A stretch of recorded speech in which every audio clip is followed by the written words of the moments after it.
صحت اور بیماری انسانی زندگی کے ساتھ ساتھ ہیں. انسان کی زندگی کے کوئی بھی 2 دن ایک جیسے نہیں ہوتے. آج اگر انسان خوش ہے تو کل اداس ہوگا. اگر آج وہ اپنے جسم میں قوت محسوس کر رہا ہے تو کل بیمار ہو سکتا ہے. انسان کے اوپر دن میں بھی کئی بار مختلف طرح کی کیفیات گزرتی ہیں. کبھی انسان روحانی طور پر، جذباتی طور پر بیمار ہوتا ہے اور کبھی انسان جسمانی طور پر بیمار ہو جاتا ہے. بیماری کی کیفیت صحت کی کیفیت سے مختلف ہوتی ہے اور ہر انسان اس کو محسوس کر سکتا ہے. ایسی صورت میں انسان کو دوا کے ساتھ ساتھ اللہ سبحانہ وتعالی کی طرف رجوع کرنا چاہیے اور اپنے لیے خوب خوب دعائیں کرنی چاہیے. بعض اوقات بیمار خود اپنے لیے دعا نہیں کر سکتا تو بیمار کی عیادت کرنے والے اور بیمار کو دیکھنے والے، اس کے دوست، رشتہ دار، عزیز، اقربا اور ایون ہسپتال کا عملہ مریض کے لیے ایسی دعائیں پڑھ سکتا ہے جو اس کے لیے شفا یابی کا ذریعہ ہو سکتی ہیں. تو بات یہ ہے کہ انسان ہر حال میں اپنے رب کا محتاج ہے اور اسے اپنی ہر ضرورت کے لیے اپنے رب کی طرف رجوع کرنا چاہیے، اور خصوصاً قبولیت کے مواقع پر. رات کا پچھلا پہر اس کے لیے بہت مناسب ہے، جب اللہ سبحانہ وتعالی بندوں کو پکارتے ہیں کہ ہے کوئی جو مجھ سے دعا کرے تو میں اس کی دعا قبول کر لوں، ہے کوئی جو مجھ سے سوال کرے تو میں اس کو جواب دوں، ہے کوئی جو مجھ سے استغفار کرے تو میں اس کو بخش دوں. تو جب انسان بیمار ہو اور خصوصاً اگر ایسی بیماری کا شکار ہو کہ جس میں بظاہر شفا کی کوئی امید نہ ہو، تو اسے اور بھی زیادہ خشوع و خضوع کے ساتھ اور ایسے اوقات میں اللہ تعالیٰ کی طرف رجوع کرنا چاہیے کہ جلد از جلد صحت یابی ہو سکے. اور اس سلسلے میں کبھی بھی انسان کو اللہ تعالیٰ سے مایوس نہیں ہونا چاہیے. پھر یہ بات یاد رہے کہ جب انسان دعا کرے تو اس سے پہلے اللہ سبحانہ وتعالیٰ کی تعریف کے کلمات کہنا نہ بھولے. تو آئیے آج ہم آپ کو دعا کرنے سے پہلے کچھ نئے کلمات بتائیں گے جو اللہ سبحانہ وتعالیٰ کی حمد و ثنا پر مبنی ہے. ربنا لک الحمد ملء السماوات والارض وملء ما شئت من شيء بعد اهل الثناء والمجد احق ما قال العبد وكلنا لك عبد اللهم لا مانع لما اعطيت ولا معطي لما منعت ولا ينفع ذا الجد منك الجد. اے ہمارے رب، تمام تعریفیں تیرے ہی لیے ہیں جن سے آسمان اور زمین بھر جائیں، اور اس کے بعد جو تو چاہے وہ بھی اس سے بھر جائے. تو ہی تعریف اور بزرگی کے لائق ہے. بندے جو کہتے ہیں تو ان کا سب سے زیادہ حقدار تو ہے، اور ہم سب تیرے بندے ہیں. اے اللہ، جسے تو عطا کرنا چاہے اس سے کوئی روک نہیں سکتا، اور جسے تو نہ دینا چاہے اسے کوئی دے نہیں سکتا، اور کسی مرتبے والے کی بزرگی تیرے سامنے کوئی فائدہ نہیں دے سکتی. یعنی اللہ سبحانہ وتعالیٰ کے علاوہ کوئی بھی اور ایسا نہیں ہو سکتا جو انسان کی مشکل کو آسان کر سکے. تو آئیے اس کے ساتھ ہم دیکھتے ہیں کہ بیماری کے اسباب کیا ہوتے ہیں، بیماریاں کیوں آتی ہیں. سب سے پہلی بات تو یہ کہ بیماری اللہ کے اذن سے آتی ہے. جب تک اللہ سبحانہ وتعالیٰ کا اذن نہ ہو انسان پر کوئی کسی قسم کی مشکل آ نہیں سکتی. قرآن مجید میں آتا ہے ما اصاب من مصیبت الا باذن اللہ. جو بھی مصیبت آتی ہے وہ اللہ کے اذن سے آتی ہے اور وہ تقدیر کا حصہ ہوتی ہے، اور اس میں اللہ سبحانہ وتعالیٰ کی حکمت اور مشیت کار فرما ہوتی ہے. اور وہ کیا ہو سکتی ہے؟ مثلاً اللہ تعالیٰ کسی بندے کے ساتھ بھلائی کا ارادہ کرتے ہیں، اس کے گناہ معاف کرنا چاہتے ہیں، اس کو کسی خاص چیز کی سمجھ دینا چاہتے ہیں تو اسے تکلیف میں مبتلا کر دیتے ہیں. کیونکہ بعض اوقات انسان زندگی میں اتنا مصروف ہوتا ہے اپنے روزانہ کے روٹین کے کاموں میں کہ وہ ٹھہر کر، رک کر، خاموشی کے ساتھ وقفہ لیے بغیر کوئی ایسی بات سوچتا نہیں کہ جو اسے سوچنی چاہیے، جو اللہ تعالیٰ چاہتے ہیں کہ وہ سوچے. تو جب انسان بیمار ہو جاتا ہے تو ایک اور کنڈیشن میں آ جاتا ہے، وہ آرام کی کیفیت میں آ جاتا ہے. ایسی صورت میں انسان کو وہ باتیں بھی سوچنے کا موقع مل جاتا ہے جو عام طور پر وہ نہیں سوچتا. پھر اسی طرح ہمیں ہمارا دین یہ بھی بتاتا ہے کہ بعض اوقات انسان پر بیماری یا کوئی بھی تکلیف اس کے اپنے ہاتھوں کی کمائی سے آتی ہے، یعنی اس کا اپنا کوئی گناہ یا قصور ہوتا ہے جس کی بنا پر اسے وہ تکلیف پہنچتی ہے. قرآن مجید میں آتا ہے وَمَا أَصَابَكُم مِّن مُّصِيبَةٍ فَبِمَا كَسَبَتْ أَيْدِيكُمْ وَيَعْفُو عَن كَثِيرٍ. اور تمہیں جو بھی مصیبت پہنچی تو وہ اس وجہ سے ہے جو تمہارے ہاتھوں نے کمایا، اور وہ بہت سی چیزوں سے درگزر کر جاتا ہے. اسی طرح بعض اوقات انسان کی بیماریاں اس کے کسی گناہ کا نتیجہ ہوتی ہیں۔ عمر رضی اللہ عنہ نے جب عباس رضی اللہ عنہ سے بارش کی دعا کرنے کے لیے کہا تو انہوں نے کہا، اے اللہ، بے شک مصیبتیں گناہوں کی وجہ سے ہی نازل ہوتی ہیں اور انہیں صرف توبہ ہٹا سکتی ہے۔ پھر اسی طرح ایک اور روایت میں آتا ہے، رسول اللہ صلی اللہ علیہ وسلم نے فرمایا، جب بھی کسی رگ یا آنکھ کو نقصان پہنچتا ہے تو وہ کسی نہ کسی گناہ کی وجہ سے ہوتا ہے، لیکن جو تکالیف اللہ تعالیٰ ویسے ہی ٹالتا رہتا ہے وہ کہیں زیادہ ہو جاتی ہیں۔ پھر اسی طرح بعض بیماریاں انسانوں کے اعلانیہ گناہوں کی وجہ سے بھی ہوتی ہیں، جیسے کہ ایک حدیث میں آتا ہے، جب کسی قوم میں بدکاری عام ہو جاتی ہے اور وہ اعلانیہ اس کا ارتکاب کرتے ہیں تو ان میں طاعون اور ایسی مختلف بیماریاں پھیل جاتی ہیں جو کہ ان سے پہلے گزرے ہوئے لوگوں میں نہ تھی۔ ابو امامہ باہلی سے روایت ہے کہ نبی صلی اللہ علیہ وسلم نے فرمایا، جس بندے کو بھی بیماری سے پچھاڑ دیا گیا ہو تو اللہ تعالیٰ اسے جب بیماری سے اٹھاتا ہے تو وہ پاک ہوتا ہے۔ تو یہ ایک حقیقت ہے کہ انسان کے گناہ اس کے لیے مشکلات کا سبب بنتے ہیں۔ امام ابن القیم الجوزیہ لکھتے ہیں، ان کی ایک مشہور کتاب ہے الداء والدواء، بیماریاں اور علاج، اس میں وہ کہتے ہیں کہ کوئی بھی گناہ ایسا نہیں کہ جس کے اثرات نہ ہوں۔ انسان سے چھوٹی یا بڑی جو بھی کوئی غلطی صادر ہوتی ہے اس کے نتیجے میں کچھ نہ کچھ اثرات اس کی زندگی پر ضرور پڑتے ہیں۔ ہاں، اگر اللہ تعالیٰ معاف کر دے تو وہ اور بات ہے، ورنہ ہر گناہ کی ایک تاثیر ہوتی ہے، اور ان تاثیرات میں سے ایک چیز یہ ہے کہ انسان مختلف قسم کی بیماریوں میں مبتلا ہو جاتا ہے۔ اسی لیے ہم دیکھتے ہیں کہ جب انسان بیماری میں مبتلا ہوتا ہے تو اللہ تعالیٰ اس بیماری کو اس کے گناہوں کا کفارہ بنا دیتے ہیں۔ جیسے حدیث میں آتا ہے کہ جس مسلمان کو کانٹا چبھے یا اس سے زیادہ کوئی تکلیف پہنچتی ہے تو اللہ تعالیٰ اس کے ذریعے اس کے گناہوں کو اس طرح دور کر دیتا ہے جس طرح درخت سے اس کے پتے جھڑتے ہیں۔ تو اس سے ہمیں یہ پتہ چلتا ہے کہ بیماریوں کے آنے کے مختلف اسباب ہوتے ہیں۔ بیماری بہرحال جس بھی وجہ سے آئے، لیکن اصل چیز دیکھنے کی یہ ہے کہ مومن کا رویہ کیا ہے۔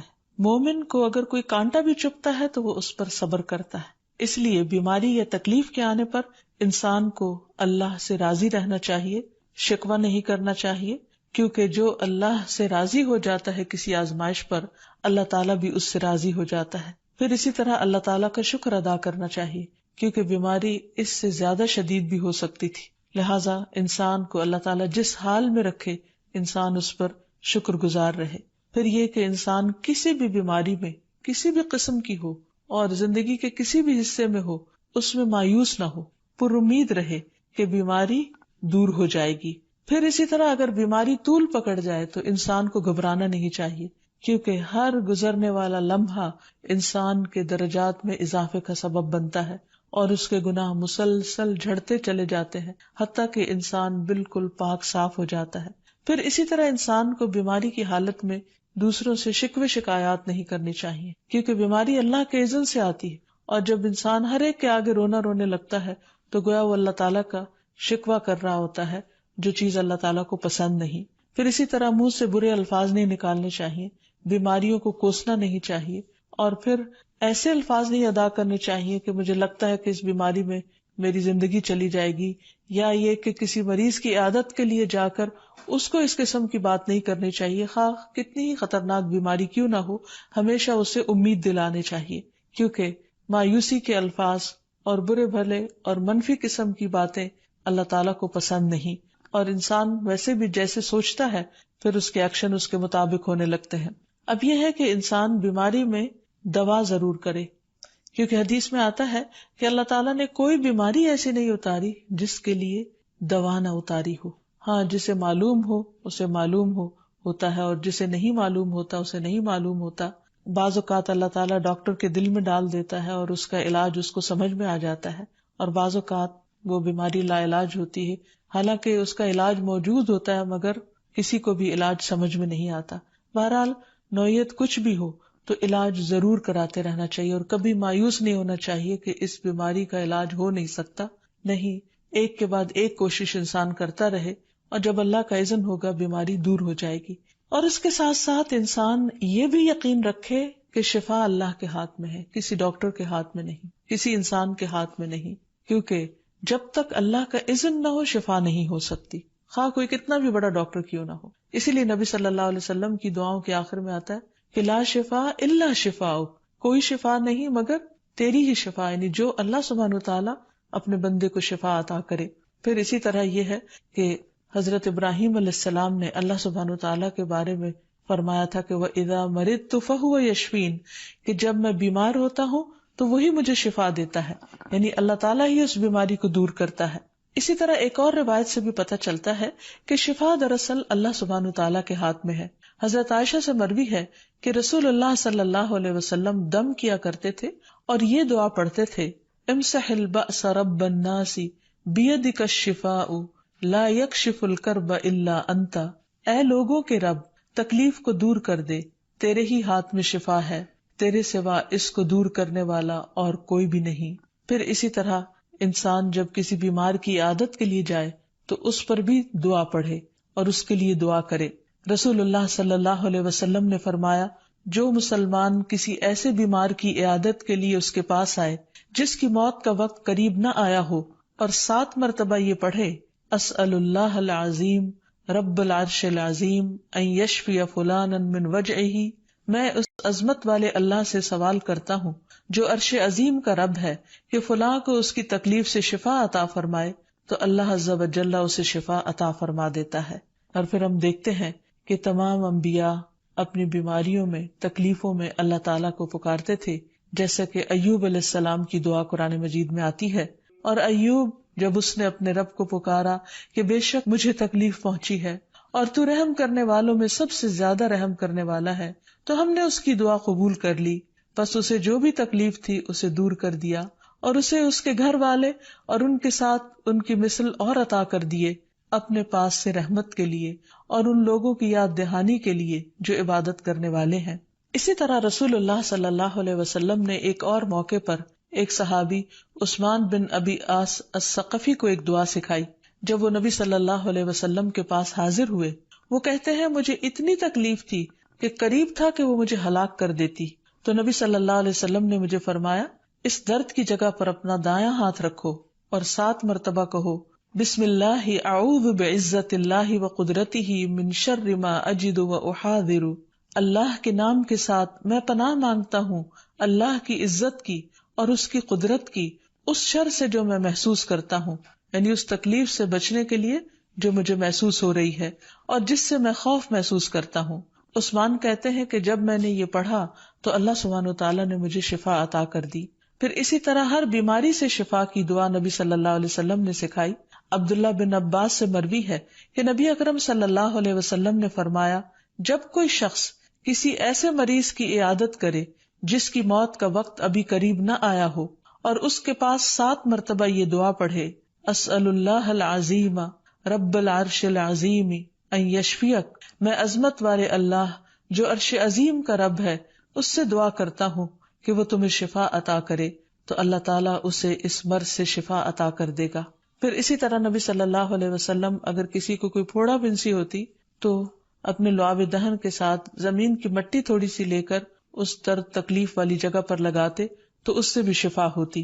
حضرت عائشہ کہتی ہیں کہ جب کسی انسان کے عضو میں کوئی تکلیف ہوتی، پھوڑا یا زخم ہوتا، تو نبی صلی اللہ علیہ وسلم اپنی انگلی اس طرح رکھتے، اور سفیان جو راوی ہیں انہوں نے اپنی شہادت کی انگلی زمین پر رکھی، پھر اسے اٹھا کر فرمایا، بسم اللہ تربت اردنا بریقت بعدنا لیشفى به سقیمنا باذن ربنا، اللہ کے نام کے ساتھ ہماری زمین کی مٹی ہمارے رب کے حکم سے ہم میں سے بعض کے تھوک کے ساتھ ہمارے بیمار کو شفا دی جائے۔ یعنی لعاب دہن کا اپنا ایک اثر ہوتا ہے، اور لعاب دہن جو ہے ایک طرح سے دوا کا کام کرتا ہے، اور اللہ کا نام لے کر جب لعاب دہن لگایا جائے تو شفا ہوتی ہے۔ جیسے کہ ایک اور موقع پر نبی صلی اللہ علیہ وسلم نے ایک جلے ہوئے مریض کے اوپر یہی دعا پڑھ کر لعاب دہن لگایا تو اللہ تعالیٰ نے اس مریض کو شفا یاب کر دیا، اور وہ دعا تھی، اذہب البأس رب الناس واشف انت الشافی لا شفاء الا شفاؤک شفاء لا یغادر سقما۔ پھر اسی طرح ایک موقع پر ایک قبیلے کے سردار کو جب بچھو نے کاٹ لیا اور اس کے جسم میں زہر پھیل گیا تو ایک صحابی نے سورۃ الفاتحہ پڑھ کر اس پر دم کیا تو اس سے اس کو شفا ہو گئی۔ اور یہ بات جب نبی صلی اللہ علیہ وسلم کو بتائی گئی تو آپ اس پر خوش ہوئے، اور سورۃ فاتحہ سب لوگوں کو آتی ہے، اسی لیے اس کا نام سورۃ الشفا بھی ہے، کیونکہ یہ بیماری میں بطور علاج پڑھی جاتی ہے مریض پر. مریض خود بھی پڑھ سکتا ہے اور اس کے اٹینڈنٹس بھی اس پر پڑھ سکتے ہیں. حضرت علی رضی اللہ تعالیٰ عنہ کہتے ہیں کہ نبی صلی اللہ علیہ وسلم کو بچھو نے ڈس لیا اور آپ نماز پڑھ رہے تھے.